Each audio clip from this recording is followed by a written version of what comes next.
আজকে আমরা চলে এসেছি মশলা মেলায়। আর এই মশলা মেলা 200 বছরেরও বেশি পুরনো। পয়লা বৈশাখের দিন সকালবেলা থেকেই শুরু হয় মশলা বিক্রি। সমস্ত রকমের মশলা ডাল এখানে পাওয়া যায়। আর মেলায় আমরা প্রবেশ করেছি, এটা মেলার প্রবেশ পথ। আর আজকে আমরা কোথায় এসেছি? আজকে এসেছি গোবরডাঙ্গার গোষ্ঠবিহারী মেলায়।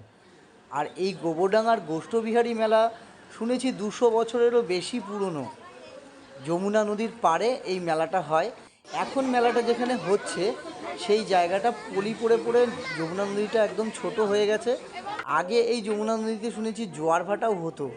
আর এই পয়লা বৈশাখের মেলাতেই পাওয়া যায় ছোট ছোট বাচ্চাদের হাঁড়ি কড়াই উনুন, বাটনা বাটার শিলনোড়া, সমস্ত কিছুই দেখতে পাচ্ছ এখানে আছে। আর আমরা কিনতে এসেছিলাম মাটির লম্ফ। লম্ফ এখন পাওয়া যায়নি, ব্যাড লাক আমাদের। তাই দুখানা পিঁড়ি কিনে আমরা মেলায় ঘুরে দেখি। চলো আজকে মেলায় কি কি আছে, কি কতটা ভিড় হয়েছে। আর এই কুলফি মালাই দেখতে পাচ্ছ, কুলফি মালাই এই দাদা এই পারফেক্ট এই জায়গাটাতেই বসে প্রত্যেক বছর। আর আমরা প্রত্যেক বছরই এখান থেকে কুলফি খাই। আর এই নাগরদোলাটা সব থেকে বড় নাগরদোলা। আমাদের কেনাকাটা চলছে মোটামুটি। আর এই মেলাতে সমস্ত কিছু জামা কাপড় থেকে শুরু করে কাঠের যন্ত্রপাতির জিনিসপত্র থেকে শুরু করে লোহার যন্ত্রপাতি, মাটির হাঁড়ি কড়াই, সমস্ত কিছু, মানে জল খাওয়ার জ্বালা, সমস্ত কিছুই এখানে পাওয়া যায়। মেলার মধ্যে দেখা হয়ে গেছে আমাদের কাকুনের সাথে।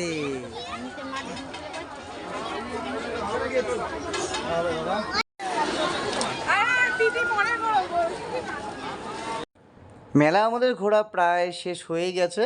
আর আমরা এইখান থেকে বেরোবো এখন মেলা থেকে। তো টাটা, চলো দেখা হবে আবার নেক্সট ভিডিওতে।